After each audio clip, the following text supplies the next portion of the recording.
Hello everyone, स्वागत है आप सभी का स्टडी राइज यूट्यूब चैनल पर। तो जैसा कि आप सभी जानते हैं, हमारी यूपी टीजीटी पीजीटी राजनीति शास्त्र, अर्थशास्त्र, समाजशास्त्र और हिंदी की क्लासेस चल रही हैं। जो भी बच्चे इसकी तैयारी कर रहा है तो वह हमारी यूट्यूब चैनल से ज़रूर जुड़े। सभी सब्जेक्ट को टॉपिक वाइज पढ़ाया जा रहा है, जिससे कि आप सभी की जो तैयारी है वह काफ़ी अच्छी हो सके और सभी क्वेश्चंस को कवर भी किया जा रहा है, चाहे वो प्रीवियस ईयर हो या फिर पेपर में आने वाले प्रश्न की जो संभावना हो। तो उन सभी चीज़ों को ध्यान में रखते हुए आप सभी के लिए वीडियो लाई जा रही हैं। और अगर आप अच्छी तैयारी करना चाहते हैं तो एक बार आप प्लेलिस्ट जाकर ज़रूर देखें। और इसके साथ साथ हमसे सोशल मीडिया पर जुड़ने के लिए डिस्क्रिप्शन में सभी के लिंक दिए गए हैं, आप इनको ज़रूर फॉलो करें और टेलीग्राम चैनल को ज़रूर ज्वाइन करें। जो भी वीडियो इस पर होती है, कभी कभी नोटिफिकेशन नहीं आता तो टेलीग्राम चैनल पे शेयर कर दी जाती है, तो वहाँ से जाकर भी चेकआउट कर सकते हैं। और जो टेलीग्राम का लिंक है वह कमेंट बॉक्स में भी पिन कर दिया जाएगा। तो चलिए फिर वीडियो स्टार्ट करते हैं। तो ये है आज की हमारा प्रैक्टिस सेट नंबर फर्स्ट। और इससे पहले प्लेलिस्ट में आप ज़रूर देखें, उसमें हमने टॉपिक वाइज सारा कवर कराया है, चाहे वो फांसीवाद हो, अराजकतावाद हो या फिर कोई राजनीतिक चिंतन हो, उन सभी के बारे में हमने डिस्कस किया है। ठीक है, तो चलो वीडियो स्टार्ट करते हैं। तो आज का जो हमारा क्वेश्चन है ये है क्वेश्चन नंबर 1। विदेश नीति में लंबी और अल्पकालिक प्रयासों की प्रकृति का निर्धारण क्या करता है? तो राष्ट्रीय कानून, राष्ट्रीय हित, परिवर्तनीय हित या फिर शांति समझौता। तो विदेश नीति में लंबी और अल्पकालिक प्रयासों की प्रकृति का निर्धारण क्या करता है? तो ये करता है राष्ट्रीय हित। ठीक है, क्या करता है? राष्ट्रीय हित।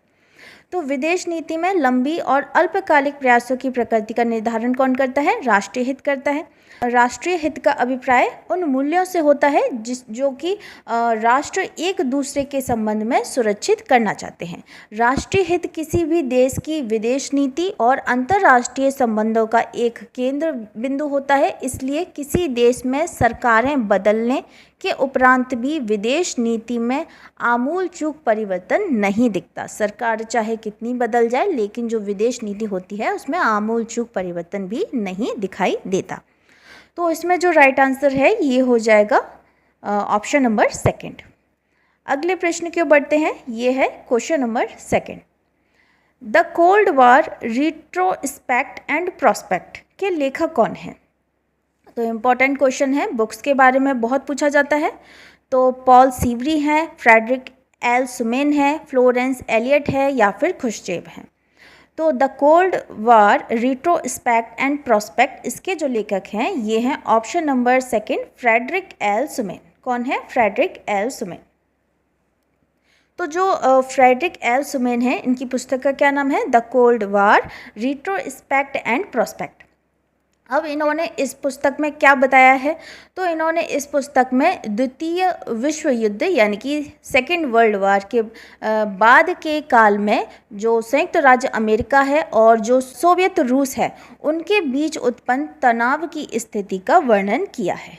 ठीक, और यह बगैर हथियारों से लड़ा गया एक युद्ध था, जिसमें कि दोनों परमाणु शक्ति संपन्न देश अपने को शक्तिशाली प्रदर्शित करने का प्रयास करते हैं। तो इसमें जो सही है ये हो जाएगा ऑप्शन नंबर 2, इसमें राइट आंसर होगा। अगले प्रश्न के बढ़ते हैं। ये है क्वेश्चन नंबर 3। संयुक्त राष्ट्र शब्द को किसने बनाया? जो संयुक्त राष्ट्र जो शब्द है उसको किसने बनाया?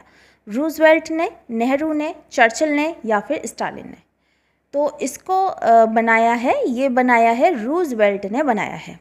तो 1 जनवरी 1942, 1 जनवरी 1942 1 जनवरी 1942 में अमेरिकी राष्ट्रपति फ्रैंकलिन डी रूजवेल्ट ने संयुक्त राष्ट्र का प्रयोग किया। संयुक्त राष्ट्र का विचार अटलांटिक चार्टर 1942 द्वारा प्रस्तुत किया गया और जो 24 अक्टूबर 1945 में संयुक्त राष्ट्र संघ औपचारिक रूप से अस्तित्व में आया।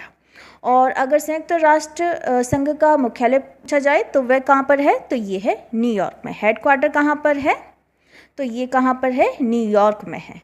तो इसमें जो राइट आंसर है ये हो जाएगा ऑप्शन नंबर 1। नेक्स्ट है क्वेश्चन नंबर 4। किस वर्ष को सार्क में गरीबी उन्मूलन वर्ष के रूप में प्रारूपित किया गया था? तो 1995, 1996, 1997 या फिर 1998। तो फोर्थ का राइट आंसर क्या हो जाएगा? ये हो जाएगा ऑप्शन नंबर 1 हो जाएगा इसमें, 1995। तो सार्क का जो 8वां शिखर सम्मेलन हुआ था, ये हुआ था 1995, न्यू दिल्ली में संपन्न हुआ। और इसी सम्मेलन में सार्क में वर्ष 1995 को गरीबी उन्मूलन वर्ष के रूप में घोषित किया गया।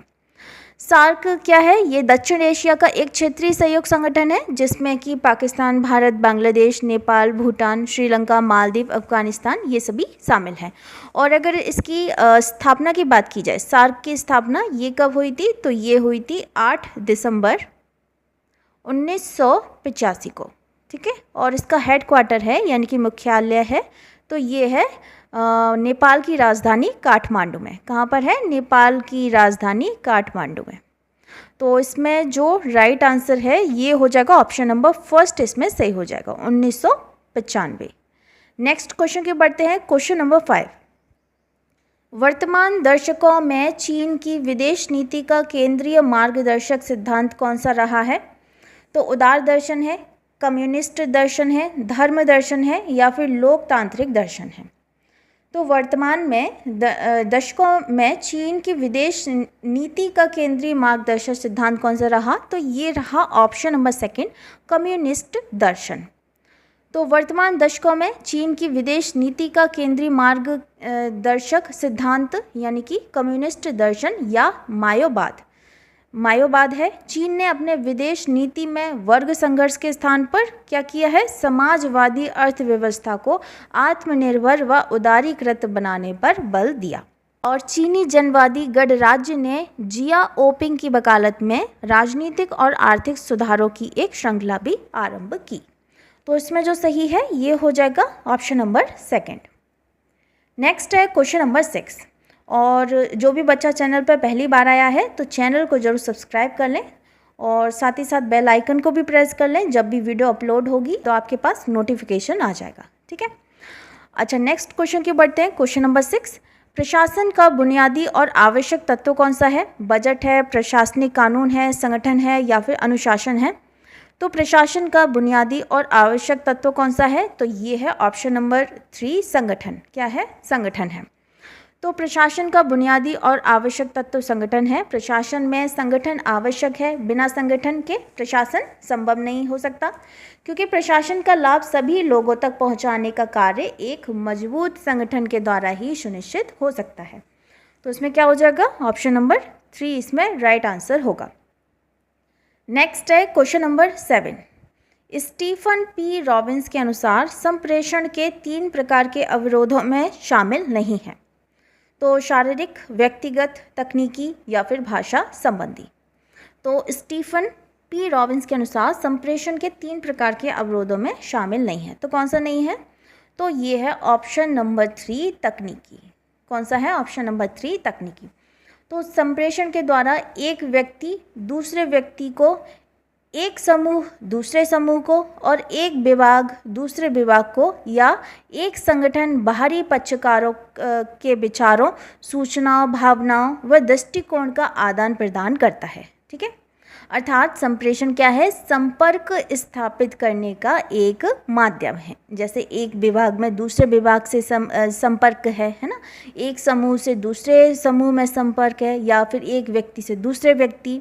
ऐसे ही संगठन का होता है। संगठन में क्या सूचनाएं, विचारों के, भावनाओं के, ये सब क्या होते हैं? आदान प्रदान किए जाते हैं, अपनी बात रखी जाती है। तो संप्रेषण क्या है? संपर्क स्थापित करने का एक माध्यम है। तो स्टीफन पी रॉबिन्स ने संप्रेषण में 3 प्रकारों के अवरोधों को शामिल किया है। पहला कौन सा है? तो एक तो यही हो गया, शारीरिक हो गया, दूसरा क्या हो गया? व्यक्तिगत हो गया, और तीसरा क्या हो गया? भाषा संबंधी हो गया। तो इसमें कौन सा नहीं है? तो ये है ऑप्शन नंबर 3, तकनीकी इसमें राइट आंसर होगा। इसमें हो जाएगा ऑप्शन नंबर 3। नेक्स्ट है क्वेश्चन नंबर 8। स्वतंत्र नियामक आयोग अद्वितीय नवाचार है यूएस प्रशासनिक प्रणाली का, यूके प्रशासनिक प्रणाली का, भारतीय प्रशासनिक प्रणाली का या फिर स्विस प्रशासनिक प्रणाली का? तो स्वतंत्र नियामक आयोग अद्वितीय नवाचार है, ये किसका है? ये है ऑप्शन नंबर फर्स्ट, यूएस प्रशासनिक प्रणाली का। तो इसमें जो राइट आंसर हो जाएगा ये हो जाएगा option number first. Next question की ओर बढ़ते हैं। क्वेश्चन नंबर 9, चयन की प्रक्रिया में पहला आवश्यक कदम कौन सा है? नीति निर्माण, कार्यकारी निर्देश, कोष नियंत्रण या फिर भर्ती। तो अगर चयन की प्रक्रिया होती है तो उसमें पहला आवश्यक कदम कौन सा होता है? तो ये होता है ऑप्शन नंबर 4, भर्ती होती है। ठीक है, भर्ती होती है। तो चयन की प्रक्रिया में पहला आवश्यक कदम भर्ती है। किसी भी प्रकार के चयन में पहली जो सीढ़ी होती है उसको क्या बोलते हैं? उसको भर्ती को माना जाता है। पहली सीढ़ी किसको माना जाता है? भर्ती को माना जाता है। अच्छा, इसमें दिया गया है नीति निर्माण और कार्यकारी निर्देश, ये दोनों सरकार के कार्यकलापों से संबंध है, और जबकि जो कोष नियंत्रण है ये इसका संबंध राजकीय कोष से है। ठीक है, तो इसमें जो राइट आंसर है ये हो जाएगा ऑप्शन नंबर 4। नेक्स्ट है क्वेश्चन नंबर 10, निम्नलिखित में से कौन सी पद्धति नई भर्ती के सिविल सेवकों के दोष और कमियों को दूर करता है? तो स्थानांतरण है, पदोन्नति है, प्रशिक्षण है या फिर प्रेरणा है। तो इसका 10th का जो राइट आंसर है ये है ऑप्शन नंबर 3, प्रशिक्षण। तो नई भर्ती के सिविल सेवकों के दोषों और कमियों को प्रशिक्षण द्वारा दूर किया जाता है। सिविल सेवकों का चयन विभिन्न प्रक्रियाओं द्वारा होता है और इसकी अंतिम प्रक्रिया प्रशिक्षण होती है, और इसके द्वारा सिविल सेवकों के सभी गुणों को भी निखारा जाता है। तो इसमें राइट आंसर हो जाएगा ऑप्शन नंबर 3। नेक्स्ट है क्वेश्चन नंबर 11, निम्नलिखित में से कौन सा पदोन्नति का सबसे पुराना सिद्धांत माना जाता है? तो वरिष्ठता सिद्धांत, योग्यता सिद्धांत, श्रेणी निर्धारण सिद्धांत या फिर अनुशासन सिद्धांत। तो कौन सा है जो कि पदोन्नति का सबसे पुराना सिद्धांत माना जाता है? तो ये माना जाता है वरिष्ठता सिद्धांत। तो किसी संगठन में किसी कर्मचारी का पद बदलकर उससे ऊपर वाला पद देना, ये कहलाता है पदोन्नति, यानी कि प्रमोशन कहलाता है। और जो पदोन्नति है इसके 2 प्रमुख सिद्धांत प्रचलन में है। पहला है वरिष्ठता आधारित पदोन्नति और दूसरा है योग्यता आधारित पदोन्नति। तो वरिष्ठता पर आधारित पदोन्नति एक परंपरा एवं सरल प्रणाली है और इसकी शुरुआत ईस्ट इंडिया कंपनी के शासनकाल में ही हो चुकी थी। तो इसमें क्या पूछा था सबसे पुराना सिद्धांत? तो ये हो जाएगा वरिष्ठता का सिद्धांत। नेक्स्ट क्वेश्चन की ओर बढ़ते हैं। क्वेश्चन नंबर 12, अध्यक्षात्मक शासन प्रणाली में प्रशासन पर कार्यकारी नियंत्रण का प्रयोग कौन करता है? तो प्रधानमंत्री, मंत्रिमंडल, राष्ट्रपति या फिर गवर्नर। तो जो 12th का राइट आंसर है ये हो जाएगा ऑप्शन नंबर 3, राष्ट्रपति करता है। कौन करता है? राष्ट्रपति। तो अध्यक्षात्मक शासन प्रणाली में प्रशासन पर कार्यकारी नियंत्रण का प्रयोग राष्ट्रपति करता है, और अध्यक्षात्मक शासन प्रणाली में कार्यपालिका और विधायिका ये एक दूसरे से संबंधित नहीं होते हैं, और इस प्रणाली में राज्य का मुखिया तथा सरकार का मुखिया एक ही व्यक्ति होता है, और अध्यक्षीय शासन प्रणाली में राष्ट्रपति ही वास्तविक एवं संवैधानिक प्रधान के रूप में कार्य करता है। तो इसमें जो सही है ये है ऑप्शन नंबर 3, राष्ट्रपति। नेक्स्ट है क्वेश्चन नंबर 13, पॉलिटिक्स पुस्तक को किसने लिखा है जिसे राजनीतिक विचारों की एक महान कृति माना जाता है? तो ये सभी को पता है पॉलिटिक्स पुस्तक किसकी है। तो ऑप्शन में दिए गए हैं प्लेटो, कौटिल्य, अरस्तु या फिर R.J. गेटल। तो इसमें जो राइट है ये हो जाएगा ऑप्शन नंबर 3, अरस्तु की है। जो पॉलिटिक्स जो पुस्तक है ये अरस्तु के प्रसिद्ध ग्रंथों में से एक है। अच्छा, अरस्तु यूनानी दार्शनिक थे, वे प्लेटो के शिष्य व सिकंदर के गुरु थे, और इस पुस्तक के प्रथम भाग में अरस्तु ने राज्य को व्यक्ति के लिए आवश्यक एवं स्वाभाविक माना है। अरस्तु कहते हैं, अरस्तु के अनुसार क्या है कि मनुष्य स्वभावतः राजनीतिक प्रणाली है। यदि कोई राज्य में नहीं रहता तो वह निराप पशु हो सकता है या अतिमानव, साधारण मनुष्य राज्य के बाहर नहीं रह सकता। तो ये किसका कथन है? ये है अरस्तु का। इसमें राइट आंसर क्या होगा? Option number 3। पॉलिटिक्स किसकी पुस्तक है? अरस्तु की।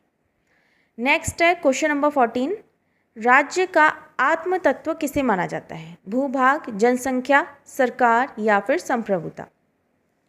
तो जो राज्य का आत्म तत्व है ये किसको माना जाता है? ये माना जाता है संप्रभुता को माना जाता है। तो राज्य का आत्म तत्व संप्रभुता को माना जाता है। तो इसमें जो राइट आंसर है ये हो जाएगा ऑप्शन नंबर 4। नेक्स्ट क्वेश्चन के बढ़ते हैं। क्वेश्चन नंबर 15, निम्नलिखित में से कौन आत्मरक्षा के अधिकार को व्यक्ति का प्राकृतिक अधिकार मानता है? तो प्लेटो हैं, हॉब्स हैं, बेंथम है या फिर वर्क हैं। तो कौन है इनमें से? तो इसमें जो सही है ये है ऑप्शन नंबर सेकंड, हॉब्स। तो आत्मरक्षा के अधिकार को व्यक्ति का जो प्राकृतिक अधिकार जो माना है, तो वह किसने माना है? तो ये माना है हॉब्स ने माना है। समझौते के समय व्यक्ति अपने जीवन के अधिकार के अतिरिक्त सभी अधिकार प्रभुसत्ता संपन्न शासन के हवाले कर देता है और अतः प्रभुसत्ता संपन्न अधिकारी व्यक्ति के जीवन को क्षति नहीं पहुंचा सकता। तो इसमें जो सही है ये हो जाएगा ऑप्शन नंबर सेकंड। अगले प्रश्न के बढ़ते हैं। क्वेश्चन नंबर 16, इनमें से कौन संप्रभुता की विशेषता नहीं है? अब इसमें से बताना है कि संप्रभुता की विशेषता कौन सी नहीं है। तो पहला दिया गया है अविभाज्यता, निरपेक्षता, अस्थायी या फिर व्यापक। तो इनमें से कौन संप्रभुता की विशेषता नहीं है? तो ये हो जाएगा ऑप्शन नंबर 3, अस्थायी। अस्थायी ये संप्रभुता की विशेषता नहीं है। हॉब्स ने संप्रभुता की विशेषता में निम्न को शामिल किया है, जैसे कि सर्वोच्च, शक्तिशाली, असीमित, अदेय, अविभाज्य और निरंकुश। तो हॉब्स ने राज्य, सरकार व समाज के मध्य कोई विभाजन नहीं किया है। तो इसमें जो राइट है ये हो जाएगा ऑप्शन नंबर 3। नेक्स्ट है क्वेश्चन नंबर 17, कौन सी विधि को राष्ट्र की मौलिक विधि के रूप में माना जाता है? तो आम विधि, संवैधानिक विधि, साधारण विधि या फिर लोक विधि। तो कौन सी विधि को, इसमें क्या दिया है, कौन सी विधि को राष्ट्र की मौलिक विधि के रूप में माना जाता है? तो ये माना जाता है ऑप्शन नंबर सेकंड, संवैधानिक विधि। तो मौलिक अधिकार संवैधानिक आधार जो अधिकार है यह भारतीय संविधान के भाग 3 के अनुच्छेद 12 से 35 के अंतर्गत आता है और मौलिक अधिकार को अमेरिका के संविधान से लिया गया है। कहाँ से लिया गया है? अमेरिका के संविधान से लिया गया है। सही आंसर हो जाएगा इसमें option number second. Next question के बढ़ते हैं। क्वेश्चन नंबर 18, जनतंत्र एक ऐसी शासन प्रणाली है जिसमें प्रत्येक व्यक्ति भागीदार होता है। यह परिभाषा किसने दी थी? James Bryce, A.L. Lowell, John Seeley या फिर A.B. डाइसी। तो ये जो परिभाषा है ये किसने दी थी? तो 18 का जो राइट आंसर है ये हो जाएगा ऑप्शन नंबर 3, जॉन सीले ने। किसने दी थी? जॉन सीले ने दी थी। तो इसमें सही है ऑप्शन नंबर 3। नेक्स्ट है क्वेश्चन नंबर 19, वैज्ञानिक समाजवाद निम्न के रूप में भी जाना जाता है। तो मार्क्सवाद, अराजकतावाद, उदारतावाद या फिर फासीवाद। तो जो वैज्ञानिक समाजवाद है यह किस रूप में भी जाना जाता है? तो ये जाना जाता है मार्क्सवाद रूप में। ठीक है, मार्क्सवाद। तो वैज्ञानिक समाजवाद के रूप में मार्क्सवाद को जाना जाता है। फ्रेडरिक एंजल्स ने कार्ल मार्क्स द्वारा प्रतिपादित सामाजिक, आर्थिक, राजनैतिक सिद्धांत को वैज्ञानिक समाजवाद नाम दिया था। तो इसमें जो राइट है ये हो जाएगा ऑप्शन नंबर फर्स्ट। नेक्स्ट है क्वेश्चन नंबर 20, नागरिकता की अवधारणा में किसने गुलामों को बाहर रखा है? तो प्लेटो हैं, अरस्तु हैं, हॉब्स हैं या फिर ऑस्टिन हैं। तो ये सभी को पता है नागरिकता की अवधारणा में किसने गुलामों को बाहर रखा है? तो ये रखा है अरस्तु ने रखा है। नागरिकता की अवधारणा में अरस्तु ने गुलामों को बाहर रखा है। अरस्तु ने नागरिकता के लिए किसी को निम्न आधारों पर अयोग्य नहीं माना: उसका आवासीय स्थान या मुकदमा करने की उसकी क्षमता और उसका जन्म, वंश या रक्त। अरस्तु के अनुसार नागरिक वही है जो किसी भी राज्य में जानबूझकर प्रशासन या न्यायिक प्रशासन में भाग लेने की शक्ति रखता है। तो इसमें जो राइट है ये क्या हो जाएगा? ऑप्शन नंबर सेकंड इसमें राइट आंसर होगा। तो दोस्तों ये थी आज की वीडियो अगर आपको पसंद आती है तो वीडियो को लाइक, कमेंट, शेयर ज़रूर करें और जो भी चैनल पर पहली बार विजिट कर रहा है तो चैनल को ज़रूर सब्सक्राइब करें। मिलते हैं नेक्स्ट वीडियो में नेक्स्ट प्रैक्टिस सेट के साथ। तब तक के लिए थैंक यू सो मच।